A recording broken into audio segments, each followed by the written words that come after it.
आज मैं गुजरात में मौजूद हूँ और गुजरात में मेरे साथ एक तालिब इल्म मौजूद हैं जो कि दिखने में तो डिसेबल हैं। उन्होंने मैट्रिक में 860 नंबर लेकर ये बात साबित कर दी कि इस दुनिया में कुछ भी किया जा सकता है। उनकी टांगे नहीं हैं, उनका एक हाथ नहीं है और उनका एक हाथ जिससे वो लिखते हैं वो सही तरह से खुल भी नहीं सकता। उर्दू पॉइंट की वीडियोस देखने के लिए हमारा चैनल सब्सक्राइब कीजिए और बेल के आइकन पर क्लिक कीजिए ताकि आप हमारी तमाम आने वाली वीडियो से बाखबर रह सकें।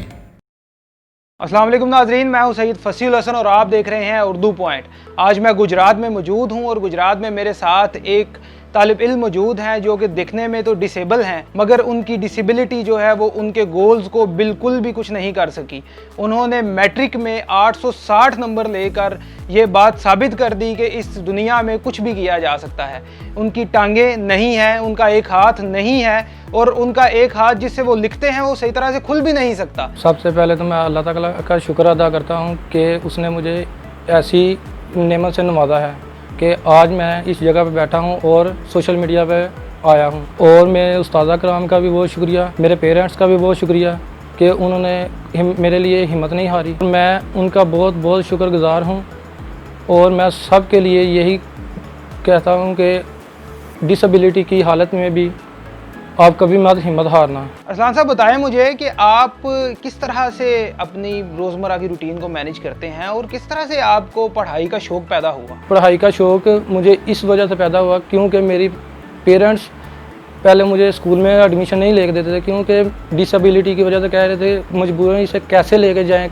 फिर एडमिशन लेने के बाद मैं फिर स्कूल में जाना शुरू कर दिया और मुझे मेरी वालदा उठा के छोड़ के आती थी पहले स्कूल में। फिर बाद में कुछ अरसे बाद एक बुजुर्ग था, उसने देखा कि उसने बोला कि मैं इसे व्हील चेयर लेके दूंगा। व्हील चेयर लेके दी, फिर वो उस पर वालदा छोड़ने जाती थी। 5वीं क्लास तक वालदा छोड़ने जाती। फिर जब 6ठी क्लास में एडमिशन हुआ मुझे मेरा भाई छोड़ के आता था स्कूल में।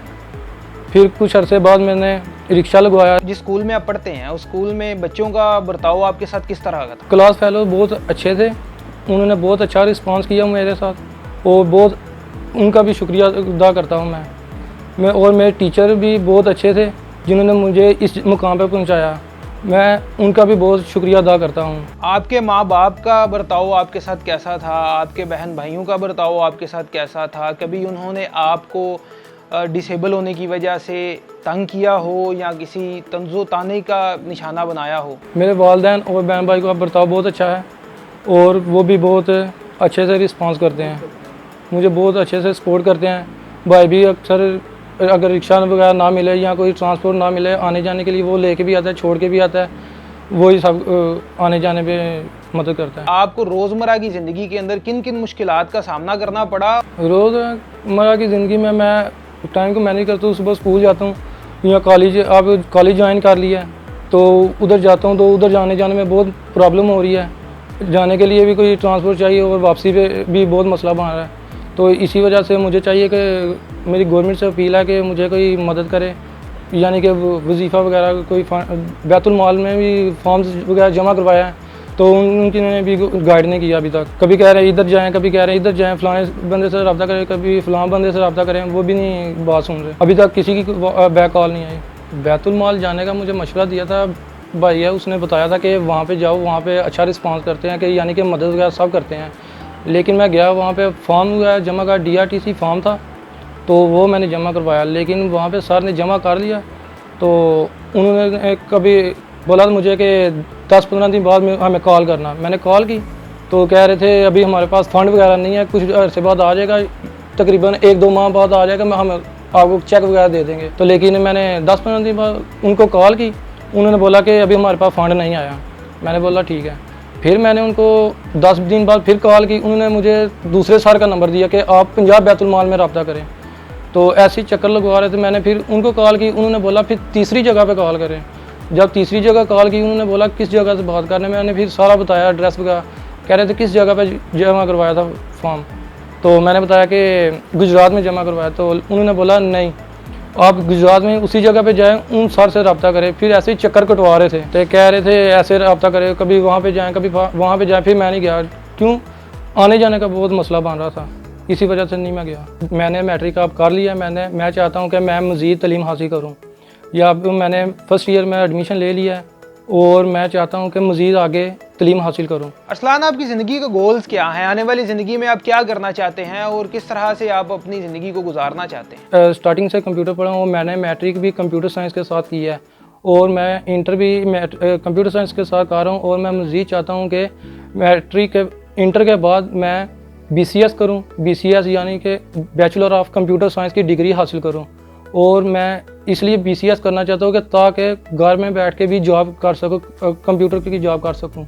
मेरी हुकूमत पाकिस्तान से अपील है कि मेरी तरह के जितने भी डिसेबल बहन भाई हैं उनसे से अच्छा रिस्पांस करें और उनकी तलीमी और माली मदद जितनी हो सके करें ताकि वो दूसरों की तरह ज़िंदगी बसर कर सकें और ज़्यादा से ज़्यादा तलीम हासिल कर सकें। इस वक्त मेरे साथ अरसलान के टीचर मौजूद हैं, हम उनसे बात करते हैं और जानने की कोशिश करते हैं कि अरसलान पढ़ाई में कैसा था। जी सर, आप मुझे ये बताएं कि अरसलान पढ़ाई में किस तरह से था? कभी आपको इसके साथ सख्ती बरतनी पड़ी या इसकी ज़रूरत पेश नहीं आई? अरसलान पढ़ाई में माशाल्लाह इसका IQ लेवल बहुत अच्छा है।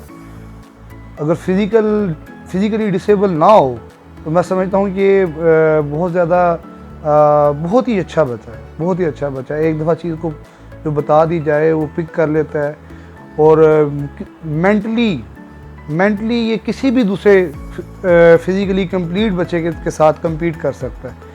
मतलब अगर वो फिज़िकली इम्पेयर्ड ना हो तो वो बिल्कुल मुकम्मल तौर पे एक्टिव बच्चा है और पढ़ाई में बहुत शानदार। ये तो उसके नंबर भी उसके बता रहे हैं। और मेरे सब्जेक्ट में तो माशाल्लाह वैसे ही अरसलान को हमेशा से ही इंटरेस्ट रहा है। कुछ मेरी और उसकी केमिस्ट्री अच्छी बन गई जिसकी वजह से शायद वो ज़्यादा अच्छा परफॉर्म कर पाया। सख्ती बरतने की कभी नौबत ही नहीं आई। अरसलान को एक दफ़ा काम कह दिया, अरसलान कभी वैसा मौका ही नहीं दिया कि कभी मुझे दोबारा कहना पड़े कि यार ये काम कभी मुकम्मल नहीं हुआ। 100% कंप्लीट मुकम्मल। और सबसे अच्छी जो बात अरसलान की थी जो कि उसकी कामयाबी का मतलब ज़ामिन बनी वो थी इसकी रेगुलरिटी। इतना रेगुलर दूसरे बच्चे नहीं आया करते थे जितना बच्चा ये रेगुलर आया करता था, बारिश के दिनों में भी और सख्त गर्मी के दिनों में भी। तो सख्ती किस चीज़ में बरतेंगे। और वैसे ही मतलब पढ़ाई में अगर वो वैसे ही शानदार था, ठीक है। कभी कभार बाज़ औक़ात वो कंप्लेन करता था, सर हाथ थक गया है, हाथ में वो से हो ना तकलीफ़ होती है, हाथ मुकम्मल नहीं है। तो बाज़ औक़ात वो फील करता था, सर हाथ थक गया, लिखूँ ना। मैंने कहा बेटा छोड़ दो, कोई बात नहीं, आप बस वैसे ही पढ़ लो। तो ये चीज़ें इसकी मतलब वो जो फिज़िकली थोड़ा वीक था वो एक अलग बात है, लेकिन मेंटली हमेशा से शार्प रहा है और बहुत ही अच्छा रिस्पॉन्स दिया है। ओबीडेंट बहुत ज़्यादा। बाज़ औक़ात मुझे कहना पड़ा, अरसलान बातें मत करो खामोश, क्योंकि और फिर भी क्योंकि ये हमें पता था एज अ टीचर, मैं समझता हूँ कि यार ये उसकी अकेला एंटरटेनमेंट का ज़रिया है, तो जिसको वो यूटिलाइज़ करता था, ठीक है। और टॉकेटिव है, बातें करता है काफ़ी और क्लास में बच्चों को अक्सर बातों पे ये जो है वो कमेंट वगैरह करता है। और इसलिए से वो तो यही उसकी एक पॉजिटिव बात भी ये कंसिडर की जा सकती है और नेगेटिव बात भी कंसिडर की जा सकती है। एज अ टीचर मैं पसंद नहीं करूँगा कि शोर क्लास में बेजा किया जाए, लेकिन बेजा करने की नौबत ही नहीं कभी आई। जब अरसलान के बोर्ड के पेपर आए तो आपने वहाँ पे सेंटर में किसी से रब्ता किया, उनको बताया जाके कि हमारा जो लड़का है वो डिसेबल है और आपने इसको कोई फैसिलिटेट करना है, या उन्होंने आपके साथ किस तरह से ताउन किया? आप इसके बारे में थोड़ा सा हमें बताएं। हाँ, बच्चे के बारे में बताया कि हमारा एक बच्चा एक फिज़िकली डिसेबल है, तो उसे लाने और ले जाने के लिए कोई दूसरा बंदा आता है। तो ये चीज़ थी और हमने ये इन्फॉर्म किया अमले को।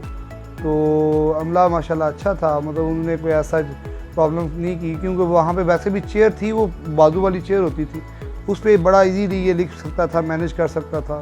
लिहाजा हमें बस ये बताना पड़ा कि ये इसको लाने और ले जाने के लिए कोई बंदा आया करेगा और छोड़े करेगा, बाकी ये खुद लिखा करेगा तो लिख सकता है। बड़ा अच्छा, इसकी आम बच्चों से बहुत अच्छी राइटिंग है।